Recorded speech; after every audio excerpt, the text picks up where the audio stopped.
દરેક નીતિની સામે કાયદાની રીતે ઊભો રહેતો SSK news channel. Surat Lok Sabha બેઠક પર ભાજપના મુકેશ દલાલની બિનહરફી જીત થઈ છે। અન્ય તમામ ઉમેદવારોએ ફોર્મ ખેંચી લેતા કલેક્ટર અને મુખ્ય ચૂંટણી અધિકારીએ મુકેશ દલાલને જીતનું સર્ટિફિકેટ આપી દીધું હતું। સુરત લોકસભા બેઠક પર 48 કલાકના હાઈ વોલ્ટેજ પોલિટિકલ ડ્રામા બાદ સુરત લોકસભા બેઠક પર ભાજપના ઉમેદવાર મુકેશ દલાલ બિનહરીફ જીત્યા છે। આ બેઠક પર ઉમેદવારી નોંધાવનાર કોંગ્રેસના નિલેશ કુંભાણી અને ડમી ઉમેદવારના ફોર્મ રદ થયા બાદ ભાજપના મુકેશ દલાલ સિવાયના તમામ ઉમેદવારોએ ફોર્મ પાછું ખેંચી લીધું હતું। તો બહુજન પાર્ટીના ઉમેદવારના ફોર્મ પરત ખેંચવા અંગે સસ્પેન્સ ચાલી રહ્યું હતું, તેનો પણ બપોરે અંત આવ્યો છે। બહુજન પાર્ટીના ઉમેદવારે પણ ફોર્મ પરત ખેંચી લીધું છે। હવે આ બેઠક પર ઇલેક્શન નહીં થાય, જેથી મુકેશ દલાલ બિનહરીફ વિજેતા ઘોષિત થયા હતા અને સુરત કલેક્ટર તથા મુખ્ય ચૂંટણી અધિકારી ડોક્ટર સૌરભ પારગીએ મુકેશ દલાલને જીતનો સર્ટિફિકેટ આપ્યું હતું। લોક પ્રતિનિધિત્વની અધિનિયમ 1951ની કલમ 53ની પેટા કલમ 2 હેઠળ ચૂંટણીના પરિણામની જાહેરાત કરું છું। ગુજરાત રાજ્યના 24 સુરત લોકસભા સંસદીય મતદાર વિભાગમાંથી લોકસભા માટેની ચૂંટણી સંચાલનના નિયમો 1961ના નિયમ 11ના પેટા નિયમ 1 સાથે વાંચતા લોક પ્રતિનિધિત્વ અધિનિયમ 1951ની કલમ 53ની પેટા કલમ 2ની જોગવાઈઓના અનુસરણમાં હું જાહેર કરું છું કે ઉપરયુક્ત મતદાર વિભાગમાંથી તે ગૃહની બેઠકને ભરવા માટે ભારતીય જનતા પાર્ટી દ્વારા સમર્થન અપાયેલ શ્રી મુકેશ કુમાર ચંદ્રકાંત દલાલ 84 મહેરનગર સોસાયટી આલિશાન એન્કલેવની પાછળ અડાજન સુરત योग्य रीते चुटाई आव्या छे। मैं आदरणीय वडाप्रधान श्री नरेंद्र मोदी साहब और आदरणीय हमारे प्रदेश प्रमुख श्री CR पाटिल साहब का और हमारे अमित भाई शाह साहब, JP नड्डा साहब, भूपेंद्र पटेल साहब का मैं आभारी हूँ कि इन्होंने मुझ पर विश्वास करके मेरा चयन किया और आज मैं निर्विवाद मैं मेरी चुनाव में मेरी विक्टरी जाहिर की। वो विपक्ष की बात पुरानी है, ये काफी पुरानी हो चुकी है। जब अपनी इच्छा मुजब काम होता है तब लोकतंत्र की हत्या नहीं होती है, और जब अपना इच्छा के विरुद्ध काम होता है तब लोकतंत्र की हत्या हो जाती है। ये तो बहुत पुराना किस्सा है विपक्ष का, कांग्रेस का। आज रोज લોકસભાના ઇલેક્શનમાં ફોર્મ પાછો ખેંચવા માટેનો છેલ્લો દિવસ હતો। 3 વાગ્યા સુધીનો સમય હતો। કોંગ્રેસ પાર્ટીના ઉમેદવાર અને એમના ડમી ઉમેદવાર એ બંનેના ફોર્મ રદ થયા હતા। ત્યાર પછી ભારતીય જનતા પાર્ટીના ઉમેદવાર ભાઈ શ્રી મુકેશભાઈ દલાલ અને અન્ય 8 ઉમેદવારો હરીફાઈમાં હતા। એ 8 ઉમેદવારોએ કેટલીક પાર્ટીના કેટલાક અપક્ષ ઉમેદવારો હતા, એમણે આજે પોતાનો ઉમેદવારી પાછી ખેંચી લેવાને કારણે સુરત કલેક્ટરશ્રી દ્વારા શ્રી મુકેશભાઈ દલાલ જે 24 સુરત લોકસભાના ઉમેદવાર હતા એમને બિનહરીફ ચૂંટાયેલા જાહેર કર્યા છે।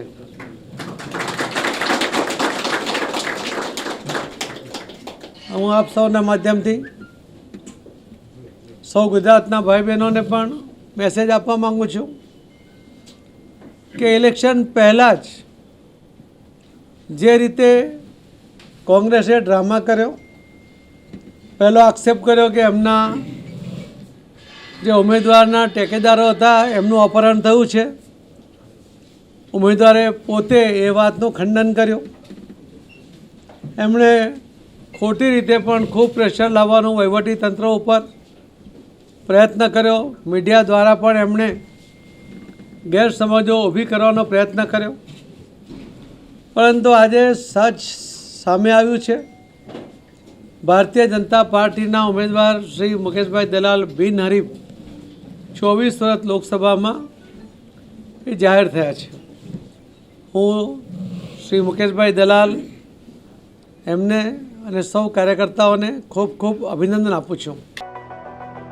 લોકસભા ચૂંટણીને ધ્યાને લઈ સુરતની કાપોદ્રા પોલીસે ભૂતકાળમાં પકડાયેલા આરોપીઓનું ઇન્ટ્રોગેશન કરાયું હતું, જેમાં 131 જેટલા આરોપીઓની લાઇન પરેડ કરાઈ હતી।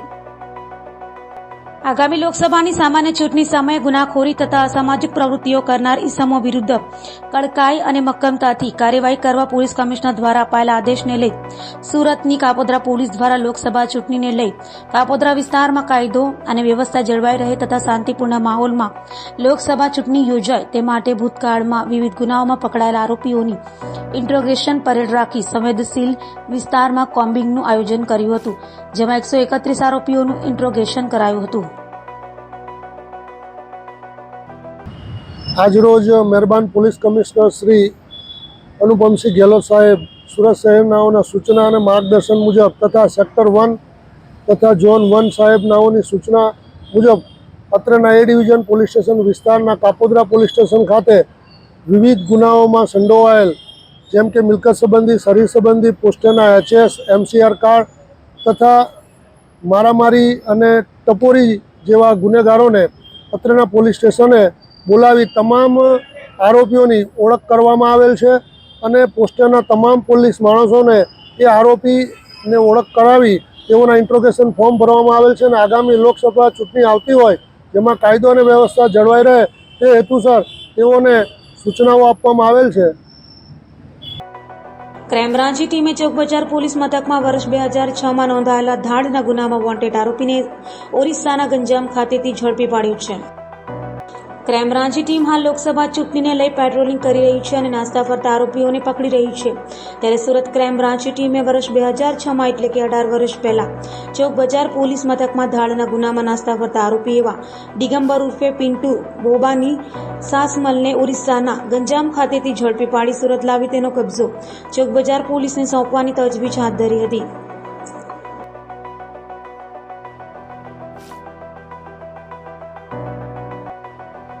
ઉમરા પોલીસ મથકમાં લૂંટના ગુનામાં નાસ્તા ફરતા આરોપીને યુપી ખાતે ક્રાઇમ બ્રાન્ચની ટીમે ઝડપી પાડ્યો હતો.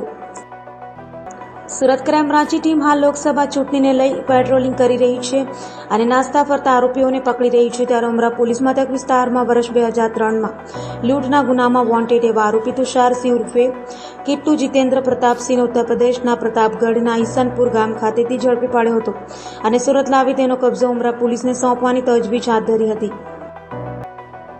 પાલના અટલ આશ્રમના 50 વર્ષ થતા 5100 કિલો બુંદીનો એક લાડુનો ભોગ હનુમાનજી મહારાજને તથા પરમ પૂજ્ય બાપુશ્રીના 70માં જન્મ જયંતિ નિમિત્તે ત્રિવેણી સંગમ કાર્યક્રમનો ભવ્ય મહોત્સવ ઉજવાનાર છે.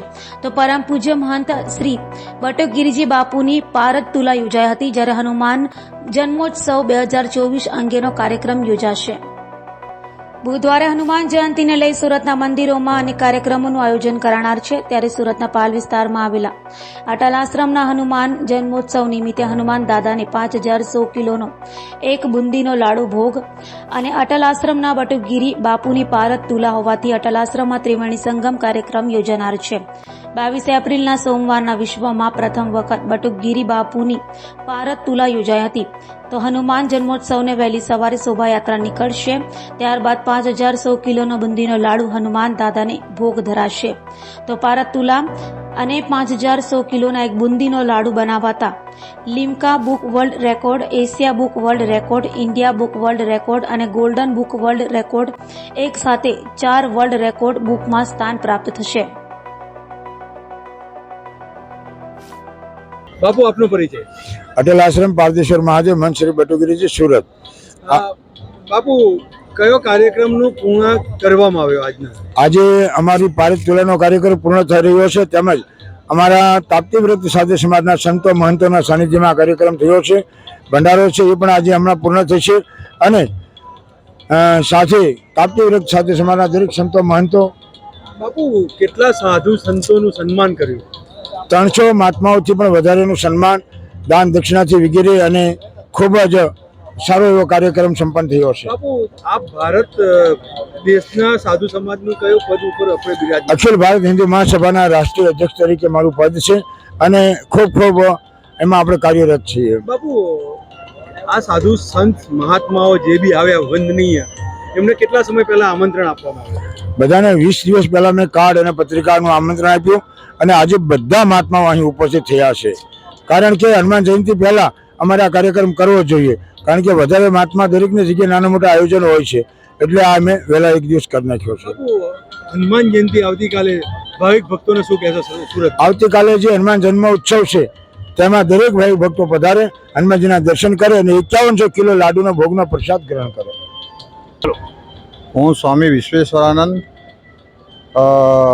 અમે આજે શ્રી અટલ ધામ આશ્રમમાં બટુકગીરી બાપુના 70મી સાલગીરી મહોત્સવ પર એમની પારદ તુલા થઈ છે અને આશ્રમને પણ 50 વર્ષ થયા છે.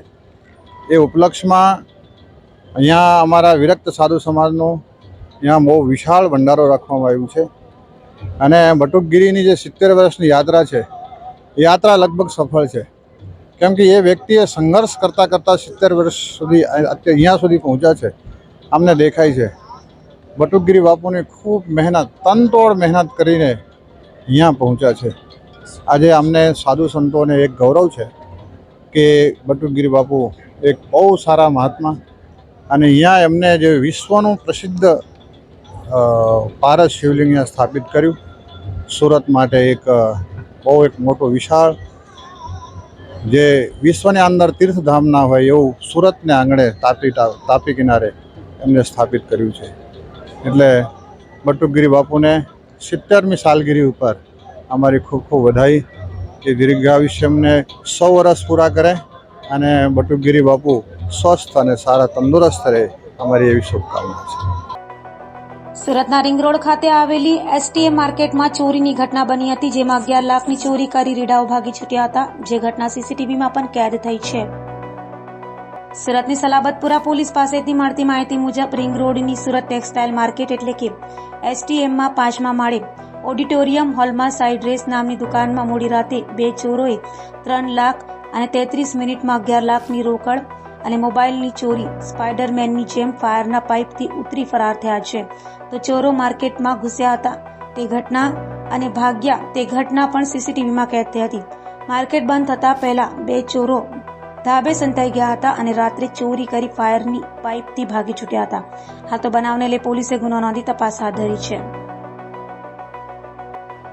ભેસ્તાન ખાતે માસીના ત્યાં રહેતી બાળકીની તેની માસીના દીકરાની પત્નીએ ગળે ટૂંપો આપી હત્યા કરી હોવાનું સામે આવતા ચકચાર મચી જવા પામી છે. સુરતમાં હત્યાની ઘટનાઓ યથાવત છે, ત્યારે ભેસ્તાનમાં 8 વર્ષની બાળાની હત્યા કરાઈ હતી. માસિયાઈ ભાઈની પત્નીએ જ માસૂમની હત્યા કરી હોવાનું સામે આવ્યું છે. મૃતક બાળકી માસિયાઈ ભાઈની પત્ની પાસે વારંવાર ચીજ વસ્તુઓ માંગતી હોય, જેથી કંટાળી ગળે દોરી વડે ફાંસો આપી હત્યા કરી હતી. પીએમ રિપોર્ટમાં હત્યાની ઘટના બન્યા બાદ પોલીસે માસિયાઈ ભાઈની પત્નીની પૂછપરછ કરતા તેણે હત્યાની કબૂલાત કરી હતી, જેથી પોલીસે હત્યારી પૂજાની ધરપકડ કરી વધુ તપાસ હાથ ધરી છે. સુરતના ગાંજામાં તે કુખ્યાત ઉત્કલનગર ઝુંપડપટ્ટીમાં એસઓજીની ટીમે મેગા ઓપરેશન હાથ ધર્યું હતું, જો કે પોલીસને સર્ચ દરમિયાન કોઈ સંદિગ્ધ વસ્તુ હાથ લાગી ન હતી. લોકસભા ચૂંટણીને લઈ પોલીસે પેટ્રોલિંગ વધારી દીધી છે, ત્યારે સુરતની સ્પેશિયલ ઓપરેશન ગ્રુપ એટલે કે એસઓજીની ટીમે વહેલી સવારે મેગા સર્ચ ઓપરેશન હાથ ધર્યું હતું. કતારગામ ઉત્કલનગર ઝુંપડપટ્ટીમાં મેગા ઓપરેશન હાથ ધરાયું હતું. 35 પોલીસ કર્મચારીઓની ટીમ દ્વારા ઓપરેશન હાથ ધરાયું હતું. ગાંજા માટે જાણીતા ઉત્કલનગરમાં વહેલી સવારે પોલીસે ઓપરેશન હાથ ધર્યું હતું, જો કે પોલીસ તપાસ દરમિયાન કોઈ સંદિગ્ધ વસ્તુ હાથ લાગી ન હતી. મેદરપુરા પોલીસ મથકમાં મોબાઈલ ચોરીના ગુનામાં નાસ્તા ફરતા આરોપીને એસઓજીની ટીમે ઝડપી પાડ્યો છે. સ્પેશિયલ ઓપરેશન ગ્રુપ એટલે કે એસઓજીની ટીમ પેટ્રોલિંગમાં હતી, ત્યારે બાતમીના આધારે મેદરપુરા પોલીસ મથકમાં નોંધાયેલા મોબાઈલ ચોરીના ગુનામાં નાસ્તા ફરતા રેડા મોબાઈલ ચોર રાહુલ રાજકુમાર રાજપૂતને ઝડપી પાડ્યો હતો અને તેનો કબજો મેદરપુરા પોલીસને સોંપવાની તજવીજ હાથ ધરી છે. સલમાન ખાનના ઘરની બહાર ફાયરિંગ કરનાર આરોપીઓએ તાપી નદીમાં રિવોલ્વર ફેંકી હોય મુંબઈ ક્રાઇમ બ્રાન્ચે એન્કાઉન્ટર સ્પેશિયાલિસ્ટ દયા નાયક સાથે સુરતમાં આવી તપાસ શરૂ કરી છે. મુંબઈમાં સલમાન ખાનના ઘરની બહાર ફાયરિંગ કરી આરોપીઓ સુરત આવ્યા હોવાની માહિતી મળતા મુંબઈ ક્રાઇમ બ્રાન્ચે સુરતમાં ધામા નાખ્યા છે. આરોપીઓએ તાપી નદીમાં રિવોલ્વર નાખી હોવાથી એન્કાઉન્ટર સ્પેશિયાલિસ્ટ દયા નાયક પણ સુરત દોડી આવ્યા છે. હાલ મુંબઈ ક્રાઇમ બ્રાન્ચની ટીમે તાપી નદીમાં સર્ચ ઓપરેશન હાથ ધર્યું છે. મુંબઈ ક્રાઇમ બ્રાન્ચની ટીમ સુરત આવતા લોકો પણ દોડી ગયા હતા, તો એન્કાઉન્ટર સ્પેશિયાલિસ્ટ દયા નાયકને જોવા લોકો પણ ઉમટ્યા હતા. સુરતની ઇકોસેલની ટીમે મુંબઈના વેપારીને 1.84 કરોડનું સોનું લઈ ભાગેલા કતારગામના ઝવેરીને ઝડપી પાડ્યો છે. મુંબઈના સોનાના વેપારીને સસ્તામાં દાગીના બનાવી આપવાનું કહી કતારગામના વેપારીએ ₹1.84 કરોડનું 3 કિલોનું સોનું ચાવ કરી ભાગી ગયો હતો. આ અંગે મુંબઈ પોલીસમાં સુરતના સોનાના વેપારી વિરુદ્ધ ગુનો દાખલ થયો હતો. આ ગુનામાં ઇકોસેલે કતારગામ વસતા દેવડી રોડ પાસેથી સોનાના વેપારી એવા પાલ ગૌરવપત રોડ પર રહેતા ગૌતમ શિવદાસ વાઘને પકડી પાડી મુંબઈ પોલીસને સોંપી દીધો છે. ઇકોસેલે જણાવ્યું કે મુંબઈ લોઅર પેરેલમાં જ્વેલરીનું મેન્યુફેક્ચરિંગ કરનાર વેપારીએ સુરતના વેપારી ગૌતમ વાઘને સસ્તામાં દાગીના બનાવી આપવા 3 કિલો સોનું આપ્યું હતું, જે સોનામાંથી દાગીના બનાવી આપવાનું નક્કી થયું હતું. સુરત લોકસભા બેઠક પર કોંગ્રેસના ઉમેદવાર અને ડમી ઉમેદવારના ફોર્મ રદ થતા 7 અપક્ષોએ ફોર્મ પરત ખેંચતા બાકીના ઉમેદવાર પણ ફોર્મ પરત ખેંચે તો ભાજપના ઉમેદવાર બિનહરીફ જીતે તેમ લાગી રહ્યું છે. સુરત લોકસભા બેઠક પર કોંગ્રેસના ઉમેદવાર અને ડમી ઉમેદવારના ફોર્મ રદ થયા છે, ત્યારે અપક્ષ સહિત 8 ઉમેદવારોએ ફોર્મ ખેંચી લીધું છે. જોકે હજુ પીએસપીના ઉમેદવારે ફોર્મ ખેંચ્યું નથી, જેથી જો બીએસપીના ઉમેદવાર પણ ફોર્મ પાછું ખેંચી લે તો ભાજપના ઉમેદવાર મુકેશ દલાલ બિનહરીફ જાહેર થાય તેવી શક્યતાઓ છે. થોડાક સમયમાં જ કલેક્ટર દ્વારા જાહેરાત કરાય તેવી શક્યતા છે. સુરત બેઠક પર હાલ માત્ર 2 જ ઉમેદવાર છે. ભાજપ અને બીએસપી ચૂંટણી લડે તો બિનહરીફ નહીં જાહેર થાય. બીએસપીના પ્યારેલાલ નામના ઉમેદવાર ફોર્મ પરત ખેંચશે તો ભાજપના ઉમેદવાર બિનહરીફ જાહેર થશે. લિંબાયત ખાતે રહેતા યુવાને ન્યાયની માંગ સાથે પોલીસ કમિશનર કચેરીએ પહોંચી રજૂઆત કરી હતી, તો લિંબાયત પોલીસની કામગીરી સામે આક્ષેપો કર્યા હતા. સુરત લિંબાયત વિસ્તારમાં રહેતા ઇમરાન અંસારી દ્વારા કમિશનર કચેરીમાં અરજી કરાઈ હતી અને જણાવ્યું હતું કે વારંવાર અરજી કરવા છતાં લિંબાયત પોલીસ દ્વારા કોઈ કાર્યવાહી કરાઈ નથી. ઇમરાન અંસારી દ્વારા કમિશનર કચેરીમાં સેક્ટર 1 આસિસ્ટન્ટ કમિશનર વગમ જમીર સમક્ષ આપી વિધિ સંભળાવાઈ હતી અને ઇમરાન અંસારી દ્વારા સુરત ડીસીપી પોલીસ, ગુજરાત ગૃહમંત્રી અને ગુજરાત મુખ્યમંત્રીને પણ અરજી કરી છે.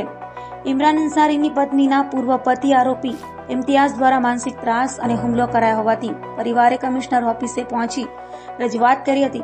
લિંબાયત વિસ્તારમાં રહેતા દંપતી ઇમરાન અંસારી અને તેની પત્નીને જૂની અદાવતને લઈ હુમલો કરી માનસિક ત્રાસ અપાતો હોવાનું પણ જણાવ્યું હતું. ગત વર્ષ 2020માં આરોપી ઇમ્તિયાઝ દ્વારા ઇમરાન અંસારી પર હુમલો કરાયો હતો, જે અંગે પોલીસ દ્વારા ગુના દાખલ કરવામાં આવ્યો હતો, પણ જે પત્નીના પૂર્વ પતિ દ્વારા વારંવાર ધમકી અપાતા આખરે હવે પોલીસ કમિશનરને રજૂઆત કરી છે. ત્યારે હવે પીડિત ઇમરાનને ન્યાય ક્યારે મળશે તે જોવું રહ્યું. मोहम्मद इमरान मोहम्मद लुकमान अंसारी कमिश्नर साहब के पास इसलिए आना हुआ है कि हमने जो आज से 15 दिन पहले भी मैं आया हुआ था कमिश्नर ऑफिस में, तो वहाँ पर अर्जी दे के गया हूँ मैं और इंटरव्यू भी दिया था कि भाई मेरे पे बार बार जानलेवा हमला हो रहा है. ठीक है, यानी कि 2 मरतबा हमला हो चुका है और अभी भी यानी कि वो जो आरोपी है उसके आदमी मेरे इर्द गिर्द घूमते रहते हैं. मैं कहीं भी जाता हूँ तो मेरा पीछा करते रहते हैं. मुझे डर है कि मेरे पे कोई हमला ना हो जाए. बस मेरे को इंसाफ चाहिए. मैं कमिश्नर ऑफिस में आया हूँ, इंसाफ के लिए आया हूँ और मैंने अर्जी भी दिया अभी रिटर्न जा करके. ठीक है, कि कमिश्नर साहब से बस यही दरख्वास्त है कि मुझे इंसाफ दिलाए और सामने वाले को पासा में डाले और उसको सख्त सख्त कार्रवाई की जाए उसके ऊपर. उसको कानून का कोई डर खौफ नहीं है. उससे पहले जब अर्जी दिया तो फिर पुलिस वालों ने जो कार्रवाई मुझे बोला है कि भाई कार्रवाई की जाएगी, पर अभी तक कोई यानी कि उसके ऊपर कोई कार्रवाई नहीं हो रही है. ठीक है, वो बिंदास घूम रहा है, फिर रहा है आरोपी, उसको कानून का कोई डर खौफ नहीं है. अभी मैंने अर्जी कमिश्नर ऑफिस में दिया हूँ और अभी यहाँ डीजीपी साहब को दिया हूँ और गृह मंत्री साहब को भी दिया हूँ और मुख्यमंत्री साहब को भी मैंने अर्जी दिया हो. बस मुझे इंसाफ चाहिए और इंसाफ सामने वाले को पासा में डाले. सर मुझे कुछ हो जाएगा तो मेरे घर वालों का क्या होगा, मेरे बीवी बच्चों का क्या होगा, उसका मुझे बहुत डर है. मैं एकला भी हूँ सर, मेरे माँ बाप का कोई सहारा नहीं है. ठीक है, मुझे यानी कि सिक्योरिटी चाहिए कि ये अपराधी से मुझे यानी कि बचाए. દરેક નીતિની સામે કાયદાની રીતે ઊભો રહેતો SSK ન્યૂઝ ચેનલ